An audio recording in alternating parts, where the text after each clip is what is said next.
Selamat pagi pemirsa, kembali lagi bersama saya Cairita Fadila di acara Bintidar, bincang seputar Universitas Tidar. Nah, pada pagi ini kita akan berbincang dengan salah satu narasumber kita, Kak Yunita, seputar dengan PPK Ormawa yang lolos pendanaan universitas. Nah, Kak Yunita ini merupakan salah satu mahasiswi semester 5 program studi pendidikan bahasa dan sastra Indonesia di Universitas Tidar yang juga merupakan salah satu anggota DPM FKIP dan juga salah satu anggota PPK Ormawa DPM FKIP. Nah, selamat pagi Kak Yunita. Lagi. Jadi, program seperti apa sih Kak yang dilaksanakan oleh organisasi DPM FKIP dalam PPK Ormawa tersebut? Jadi dari PPK DPM FKIP itu mengusung tema optimalisasi pengembangan produksi makanan unggulan lokal berbasis inovasi siopreneur untuk pemberdayaan UMKM di Desa Payaman. Jadi kemarin itu kami mendata para pelaku UMKM yang memiliki makanan ringan. Nah, makanan ringannya itu seperti balung kuuk, kemudian ada berbagai keripik, kemudian juga ada satru dan gadung. Nah, kemudian para pelaku UMKM yang memiliki produk makanan ringan itu kami tidak lanjuti seperti kami daftarkan sertifikat halal, kemudian kami juga buatkan logo karena ternyata itu kemarin banyak pelaku UMKM di Desa Payaman itu belum memiliki logo. Kemudian kami juga buatkan akun Shopee karena kan judulnya berbasis teknologi entrepreneur. Nah, dari judul tersebut itu kami memanfaatkan teknologi untuk membantu menjualkan produk-produknya melalui online dan juga memasarkan produknya. Nah, baik. Nah, Kak, kapan sih program kerja dari PPK DPM FKIP ini mulai berjalan? Untuk program PK itu mulai berjalan itu waktu Juli, waktu liburan semester genap kemarin, itu kami menjalankan proker PPK-nya. Kami usahakan waktu liburan itu kami usahakan selesai, ternyata tidak karena kan proker PPK ini kan banyak. Jadi beberapa ada yang masih berjalan hingga saat ini. Baik. Nah, sejauh ini Kak, program kerja apa yang sudah terlaksana? Yang tadi Kakak bilang dari bulan Juli ya sampai sekarang, itu program apa saja yang sudah terlaksana? Program kerja yang sudah terlaksana itu yang pertama kami mengadakan sosialisasi dengan pelaku MKM. Kami sosialisasi itu mengenai inovasi produk, mengenai pengemasan yang baik. Kemudian juga kita daftarkan NIB. Nah, pendaftaran NIB ini untuk mendaftarkan sertifikat halal. Kemudian yang terakhir itu baru saja selesai minggu kemarin, kalau nggak salah itu ada digitalisasi marketing. Jadi kami buatkan akun Shopee para pelaku UMKM-nya dan juga kami buatkan logo. Nah, yang sedang berjalan saat ini ada pendirian ruko. Ini sudah pada tahap pembersihan. Mungkin minggu ini sudah terlaksana renovasinya. Kemudian yang proker yang belum berjalan itu ada satu proker, itu PIRT. Baik. Nah, Kak, jadi kan tidak semua anggota DPM FKIP ini menjadi anggota PPK ya Kak. Nah, alasan Kakak sendiri mengikuti PPK Ormawa ini apa ya Kak? Alasan mengikuti PPK Ormawa ini karena kan PPK ini kan kegiatannya positif ya, kita melakukan pengabdian pada masyarakat. Jadi ya saya mikir selagi positif kenapa nggak saya ikuti.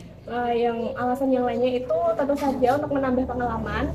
Nah, kemudian itu waktu saya ditawari PPK itu saat semester 4, waktu itu kan belum sibuk-sibuknya prokeran DPM ya, jadi juga buat menambah-nambah kegiatan saya seperti itu. Baik. Nah, dari keterlibatan DPM FKIP sendiri Kak dalam pelaksanaan PPK Ormawa tersebut itu bagaimana? Jadi di anggota DPM yang selain anggota PPK. Nah, untuk keterlibatannya itu menjadi tim Monep. Jadi kemarin itu waktu di tengah-tengah kegiatan itu Universitas Tidar itu melakukan monitoring dan evaluasi. Jadi kami meminta bantuan dari anggota DPM FKIP untuk menjadi tim Monep. Kemudian juga PPK ini kan ada volunteernya ya, karena kan prokernya banyak, jadi butuh orang lain untuk membantu kami. Itu kami dibantu oleh DPM FKIP untuk mencarikan anggota volunteer seperti itu. Baik.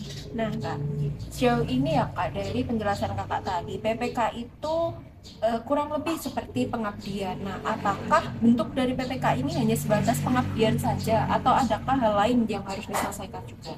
Jadi di BPK itu tidak hanya sebatas pengabdian, tetapi ada luaran-luaran, istilahnya di BPK itu sebagai luaran. Jadi kami itu dituntut tidak hanya bisa mengabdi, tapi menghasilkan produk, menghasilkan karya, seperti membuat buku pembelajaran, kemudian publikasi berita di media massa, kami juga publish jurnal. Nah, seperti itu. Jadi tidak hanya sebatas seperti pengabdian saja. Nah, baik.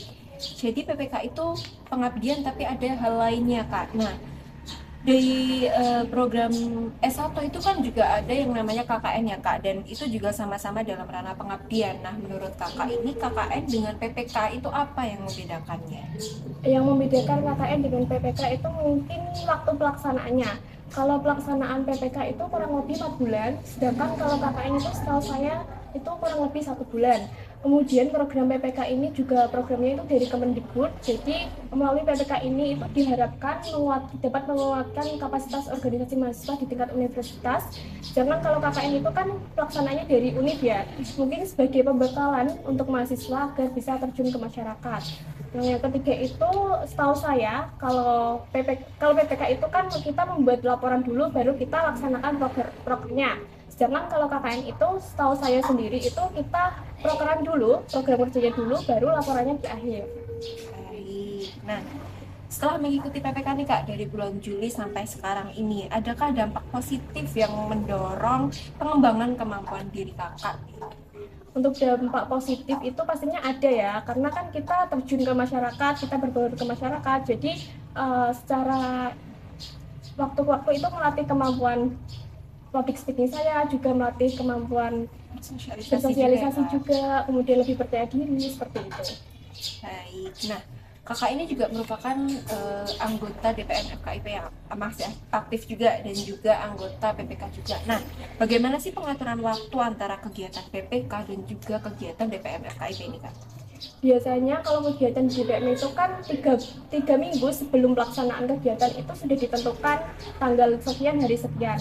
Nah, dari PPK itu kalau bisa itu mengusahakan agar menghindari pelaksanaan prokes DPM itu. Jadi kalau prokes dari PPK itu mengalir saja, menyesuaikan dengan prokes dari DPM itu, seperti itu. Jadi biar nggak tabrakan juga. Baik, hebat sekali narasumber kita kali ini.